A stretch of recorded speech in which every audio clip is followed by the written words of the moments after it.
Thanks very much, Walter, and thanks on behalf of myself, Maureen, and Rob for having us today, along with Kelly. If we go on to the next slide, um, and I should just say that we call this the Pico version of the Nano course because we run a regular version of the Nano course, 90 minutes, very intense. Today, we're going to dance across some of the key highlights of that. So let's move on to the next slide, which is the objectives for today. You'll see that there's four. One is demystifying this idea of a learning health system. Second, moving beyond what I think of as kind of the American approach to learning health systems, which is all about data analytics, to note that there are many things that are needed to drive learning and improvement. We're going to come back to, in the next objective, the three-legged stool. So it's not just what Rob calls health system operators, researchers, and citizen partners, but within the learning and improvement space, there are many forms of evidence needed, not just data analytics. And then there are a number of assets in the system, like quality improvement teams, that are also key drivers of learning and improvement. Maureen's going to handle most of objective 3. That's the part that we need to make sure that we get to by 10 minutes to the hour. And then we'll just touch very, very briefly, just with a slide or two, on moving from pilot projects, which we excel at in Ontario, to making any change for the better the new normal, which is not something that we tend to excel at in Ontario, but that too needs to become the new normal. And Rob, I could see you off in the distance on your cell phone. Do you want to come back on camera, and I'll turn it over to you for this next set of slides? Yeah, well, thanks to everybody. So we're having a bit of technical difficulties today, so hopefully everybody can hear me. This model, John, just jumped in here. We created it in Ontario that really tries to conceptualize what a learning health system is and all of the different components that have to go into it. And you'll see that it's set up as an engine. And it's set up as an engine because patient partners and our system partners really could understand what an engine is. That a bunch of gears have to work together with a variety of fuels and accelerants, and then has a bunch of brakes and moderators to really create some production functions. And the production functions for ours are health, experience, both patient and provider, health system efficiency, with equity right in the center. So equity isn't a separate aim, but equity is an overarching aim that has to apply to all of those other aims. And within the action of the learning health system framework here are really some underlying gears that really reflect the types of evidence that we need to use in a combined way to create movement in those wheels. So these are the 5 gears, and you'll see that one gear is substantially bigger than the other gear, and I'll talk to that in just a minute.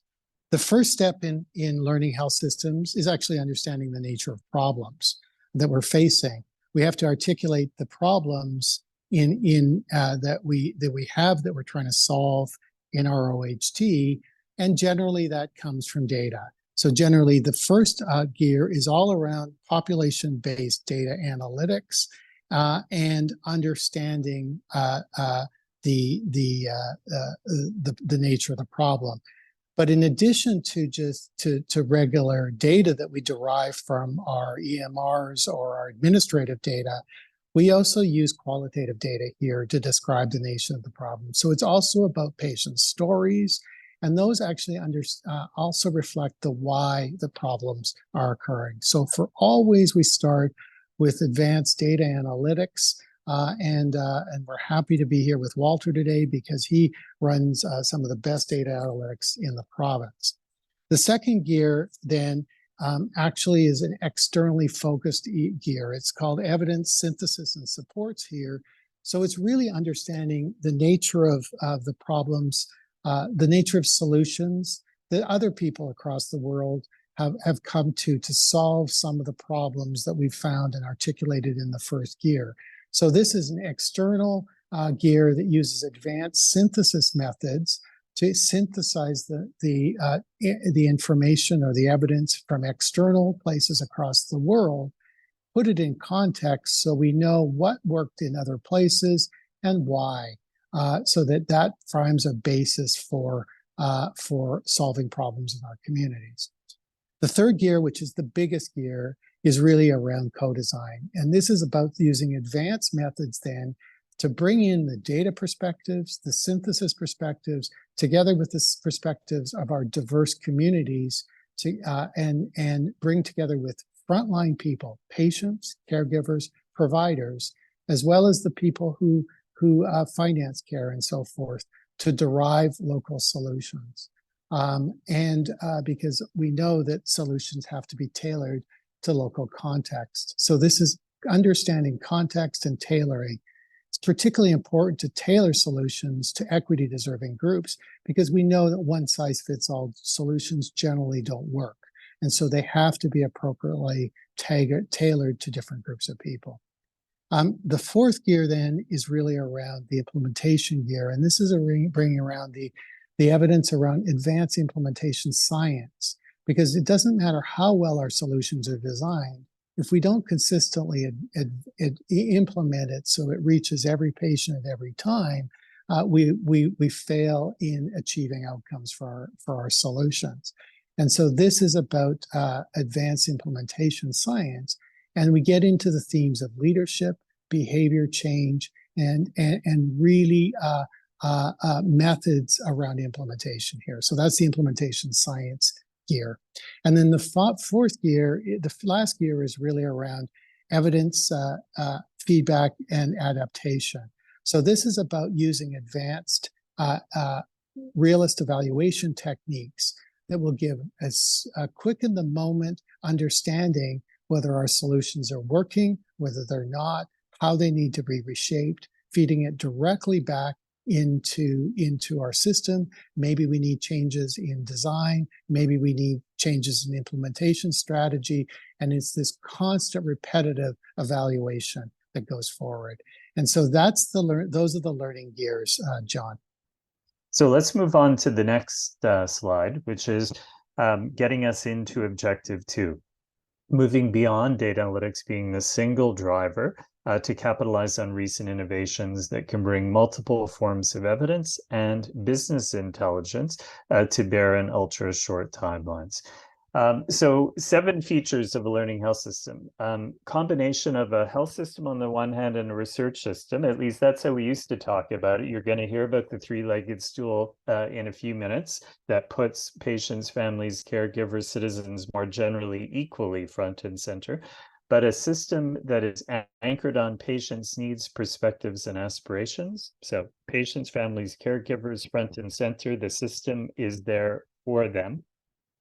Driven by timely data and evidence. Now we talk about 8 forms of evidence, supported by appropriate decision supports. So that can be, for example, embedded in electronic medical record, reminders and prompts for frontline clinicians. Aligned governance, financial, and delivery arrangements. So who gets to make what decisions, governance arrangements, financial arrangements, how money flows through the system, delivery arrangements, how we organize ourselves. All of those things are in service to using evidence to drive change in the system alongside or to support those patients' needs, perspectives, and aspirations. And it's enabled with a culture of and competencies for rapid learning and improvement. So we try things, we realize we're not getting there with one or more patient groups or racialized communities. We work with them to try new approaches and learn again and adapt as needed. 2 actions at the heart of a learning health system. Rob noted, in a way, this is quality improvement and on steroids. It's learning and improvement cycles at all layers. So quality improvement often originated with a focus on teams and organizations, but this is applying the thinking at all levels, especially in partnership with patients, families, caregivers, organized around tests of change, drawing on many forms of evidence, and involving folks on the research side, the evidence providers, on the health system operators side, QI teams, frontline clinicians, and so on, and patient and family partnership at these many coal faces, right? From where Betty Lou operates at the provincial level to the particular organization and practice, Patient, Family, and Caregiver Advisory Council. But the second piece, make any change for the better, the new normal, and not yet another pilot project. That's where those decision supports come in, the aligned health system arrangements, and the culture and competencies to lock in whatever is found to be the better new normal. What is a change for the better? So in Ontario, you'll sometimes hear the quintuple aim. At RISE, we tend to use the language of equity-centered quadruple aim metrics. And the reason is that equity should be at the heart of everything that we measure. Are we equitably improving health outcomes? Are we equitably improving care experiences? Are we equitably improving provider experiences? Are we equitably keeping per capita costs manageable? So we tend to mainstream the idea of equity in all of the measurements rather than separate it out as the fifth part of a quintuple aim. An example of doing this with health outcomes in Ontario, we've tried for years to focus mostly on curve one, trying to shift that population to the right, more people who are healthy, and also narrow the curve. So there's less differences between the haves and the have-nots. And that first curve is about trying to get better at reactively providing care to those who walk through the door. What Ontario health teams are doing, which is a massive transformation and in many ways the most exciting part of the new model, they are being given the responsibility to proactively get the right care to all those who need it. So they segment the population into groups with shared needs, shared risks, shared barriers to accessing care, and then co-design solutions for each of those population segments. They will eventually get to curve three, where we start to think about groups and populations, improving housing, addressing income disparities, a variety of other things that we do at the level of a group or population. I mentioned before the layers involved in learning and improvement. So this can happen up at the level of the province. It can happen at the level of Ontario health teams, can happen at the level of hospitals, primary care practices, at the level of clinical teams within any of those organizations, but also at the level of patients, families, and caregivers, and at the level of citizens and communities. So again, a lot of this thinking came out of that kind of meso level. We need to get better at capturing service provider voices in service data, getting them to participate in tests of change, getting them to tell the stories that can make any change for the better, the new normal. But we also need to be engaging people up the line, government policymakers, system leaders, in making every change for the better, the new normal. And we need to support the capture of family voices, patient data, engaging patients, families, and so on in tests of change and in telling the stories that can make any change for the better, the new normal. And here I'm going to draw from Rob's earlier vision of the gears and just note that you can go from the gears to key questions, and he alluded to these, and to relevant forms of evidence. So gear one, where are the system gaps? He noted as a question, where are the inequities? Gear three, what evidence-informed solutions exist? How will we adapt or design them with input from system users and communities? Gears 4 and 5, does the model work? How and for whom? What adaptations are needed to cement and scale? And if you just click once more, you'll see the forms of evidence coming in. So very often teams will quickly draw on stocks of existing evidence. What data do we have? What qualitative insights do we already have? Can we draw on evidence syntheses to learn from other health systems? When we come to gear three, what evaluations have already been done? Again, what qualitative insights are key? Then when we move on to gears 4 and 5, this, as Rob noted, is where the behavioral and implementation research comes in. And it's also where those flows of new evidence can be created. We can generate new forms of data analytics, we can undertake new types of rapid evaluation to support that implementation, feedback, and adaptation. Our question for you here, who are the evidence trades supporting learning and improvement cycles and making any changes for the better, the new normal? And you'll see some groups that you may be familiar with in Ontario: ICES, Inspire PHC, our colleague Brianne Woods and colleagues at NOSM for data analytics. Lower down, you'll see folks like us at the forum with evidence synthesis. A bit lower down, OTAC, the Ontario Technology Advisory Committee, just some examples of some of the assets that exist in Ontario that can be drawn on here. And then if you think about learning and improvement platforms that can help make change on the ground, happen on the ground for Ontarians, here are some examples of those. Ontario Health Quality, they do audit and feedback. They support quality improvement plans. They have regional quality programs. They support a community of practice. They undertake or host educational events. RISE, I see Mike Hindmarsh and colleagues on the line. They're supporting Ontario Health teams to use a population health management approach, both as coaches and by hosts of peer sharing and learning sessions. Some of you will know the Center for Effective Practice, playing a key role with academic detailers, reminders and prompts built into EMRs. We also have Choosing Wisely Ontario that tries to reduce unnecessary tests and treatment. So again, a lot of assets exist in the system to help to drive change on the ground. So I'm not going to go into this in detail. I'll just say that that general contractor that we referred to before, in addition to mixing and matching forms of evidence to support learning and improvement, they can also support governments and system leaders to make better decisions by mapping forms of evidence to steps in the policy cycle. And here they would draw on domestic evidence, or ideally Ontario evidence on the left side. They draw on global evidence. They almost always say, what are other health systems doing? What's coming down the pike through horizon scanning work? Let's talk to key people through key informant interviews. So the general contractor can also pull these types of forms of evidence and other types of information in to feed up to government advisory and decision-making processes. Maureen, can I turn it over to you? Let's go right to the next slide. How do we put patients, family, caregivers, citizens more generally as the third leg of the learning health system? Okay, so here we go. From a perspective, from a citizen perspective, is it the newest buzzword? We've heard lots of buzzwords, so sometimes patients and carers and citizens are a little skeptical when they hear new buzzwords. So what does it mean in practice? And I'll talk a little bit about the three-legged wobbly stool, which I've been talking about for a couple of years now. So how are we moving beyond it, and how do we move beyond it? And what does this learning health system actually mean for patient outcomes and care experiences? We've got all this lovely gear system in there. Who rotates those gears?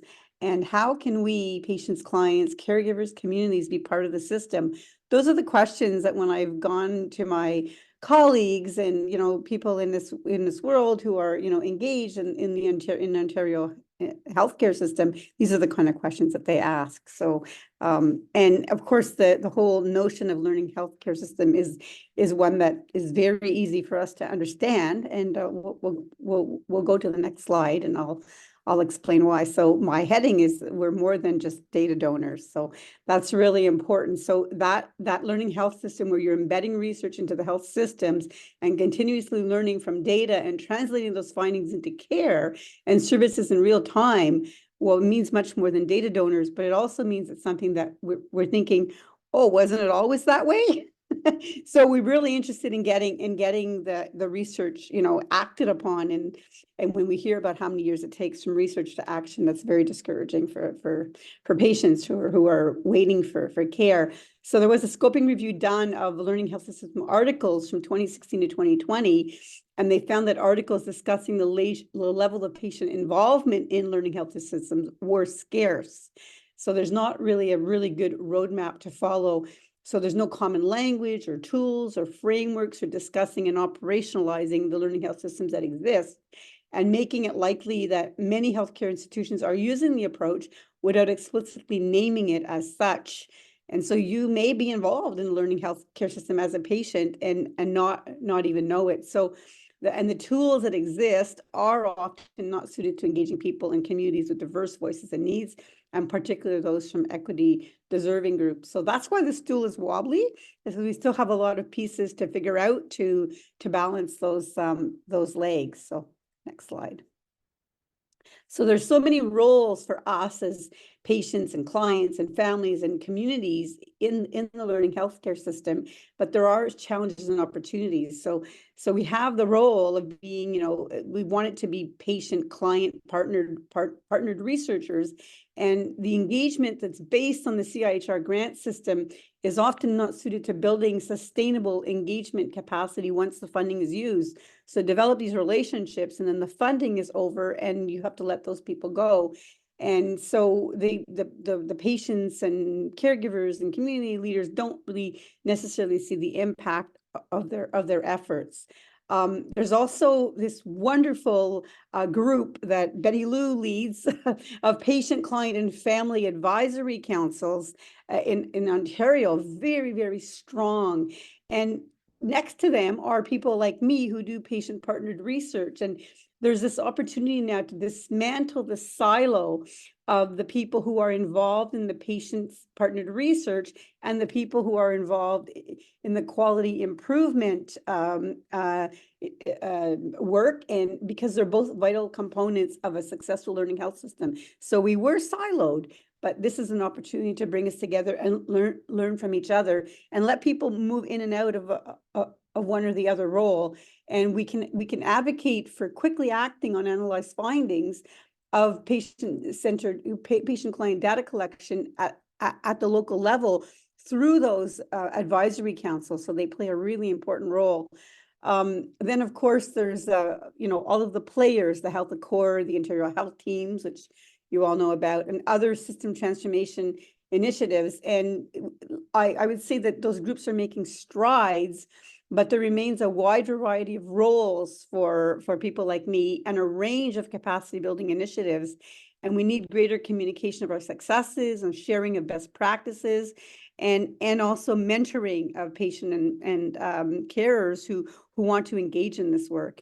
And finally, there's all of the institutional governance bodies, and we know that patient and public involvement can be tokenistic, and that meaningful engagement requires training for all involved. And we are looking at a culture change, and that change management does require that culture change to occur.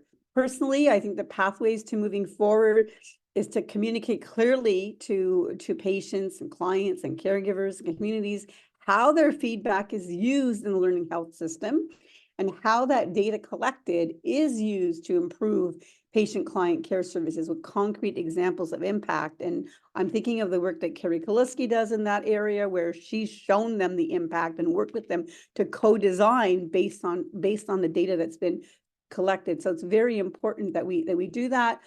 You have to determine yourselves, your health system. Do you have the workforce? Do you have the capacity? Do you have the infrastructure to nurture that continuous and impactful engagement? And then set goals to support engagement, goals that are feasible. So maybe start smaller and work your way up, and increase the level and intent of the involvement of these patients, citizens, carers in your health system improvement activities by learning from best practices. And we absolutely want to be part of the solution and be an integral part of the learning health system. Wow, right on time. Thanks very much, Maureen. Let's go a few slides later in the deck, and you'll see 3 columns. So think of these as legs in that 3-legged stool that Maureen was talking about. So the first column, those many roles that patients, family, caregivers can play in the system. The middle column is about where the researchers can come in. They may be coming in bringing their trade in which they've specialized. They may be coming in helping to play a role as a general contractor. And then we have a long list of people on the care delivery side. So somebody mentioned, I think it was informatics. You'll see that there. audit and feedback units. So many entities in Ontario receive practice reports, for example, about their performance. User-centered design teams, change management experts, librarians may be helpful. Indigenous knowledge keepers may be absolutely critical. Rob, do you want to add anything here? This links back to your 5 slides about the years where you talked about health system affinities. And I found this part really helpful to think about who's out there that are key partners in this work within the system. Yeah, John, I think there are many key partners, and they may be in different agencies, right? They may be in the public health unit, or they may be in the hospital system. But these are the people that generally I think about that really play a role. One of them that's really crucial in the implementation sphere is all the project management teams that implement projects and know how to implement things in hospitals or in health systems. Those teams are often not thought of in terms of learning health systems, but a very centrally important group. Absolutely. And given, Rob, the answers that came in from the chat box, a lot of which were focused on groupings of healthcare providers or health professionals or health workers, we absolutely have to add that to the list. I think we've taken it as a given that you would have both patients, family caregivers, and providers front and center in the co-design work, for example. I think in this last column, we've been thinking more of capabilities unique to learning and improvement, but we absolutely have to have those health providers front and center in all of this work, understanding problems, thinking about solutions, thinking about how we reach the people who most need care. Yes, couldn't agree with you more, John. That has to be centered in what's doable, what's realistic, and what is within the bailiwick of different individual healthcare providers. And just put a nod in again. Always think about equity deserving groups. So whether it's from the provider group or the patients and citizen group, make sure that we have representation that stretches across our equity groups, because the perspectives in one of our groups may not hold in others.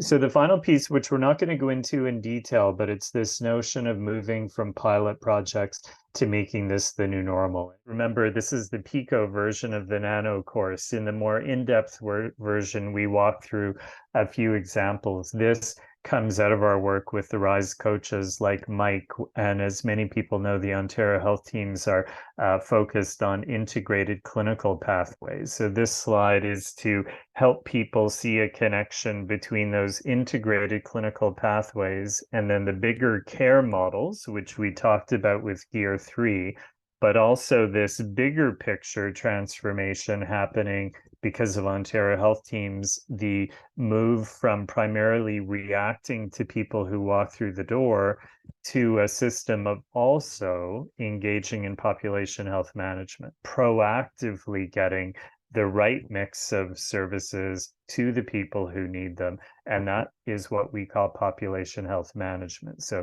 the care models piece needs to be integrated within that bigger whole. So implementing integrated clinical pathways, a current big focus in the system.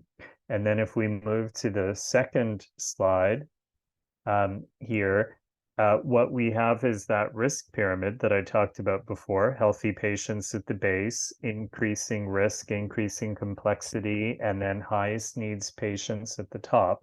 And so the coaches are working with Ontario health teams on learning and improvement cycles, organized around tests of change, and drawing on some of the key Ontario health team building blocks. One of the building blocks being patient partnership and community engagement, another performance measurement, quality improvement, and continuous learning. So trying out these clinical pathways in a way that is consistent with this province-wide push to start to use population health management to proactively get the right mix of services to the people who need them. And then the building blocks are particularly helpful also at thinking about how do you make any change the new normal. And you can do that by building these new approaches into electronic electronic medical records and other digital solutions. You can do it by changing leadership accountability and governance arrangements, which is happening with Ontario Health Teams. And you can also do it with funding and incentive structures. And Walter, a moment ago, gave the examples of an integrated funding plan or approach that can be a way of changing or making the new normal something that has been found to make a difference. So keep in mind that we have to be thinking from the beginning about how we lock any change for the better into becoming the new normal. And the OHT, Ontario Health Team building blocks, give us the language to do it. They help us both think about how we pilot new approaches with patient, family, caregiver co-design, with performance measurement, community improvement, but they also give us the language about how we can lock in that new effective approach as the new normal. So I won't go into any more details. That was just to give you a bit of a flavor for Objective 4. So if we move on to the final slide, I believe it's just a summary of our objectives. So hopefully, if you're new to learning health systems, this has helped a bit to understand it's about these learning and improvement cycles. Many of us find it helpful to think about these 5 gears. And when you're thinking about how do you drive those gears forward, many forms of evidence are going to be important, but there are also extraordinary assets sitting within the health system, informatics, quality improvement teams, others that are absolutely essential as part of the mix. But when we come on to Objective 3, we have to have patients, families, and caregivers. We have to have community leaders front and center in this effort. And that's where that 3-legged stool comes out, which Maureen refers to often. And I was delighted to see Betty Lou comment in the chat box that she liked that metaphor. And then from the very beginning, we need to think in Ontario about how we move from pilot projects to making any change for the better, the new normal. So that's how we've been thinking about learning health systems. We welcome your thoughts about whether this is helpful to you. You'll see that Walter put an example in, or not an example, a comment in the chat box asking you to give examples of what roles you may have played in a learning health system. So now that you have a bit of a sense about how we think about it, do you now see some of the roles that you've played in the past being very connected to this idea in a learning health system?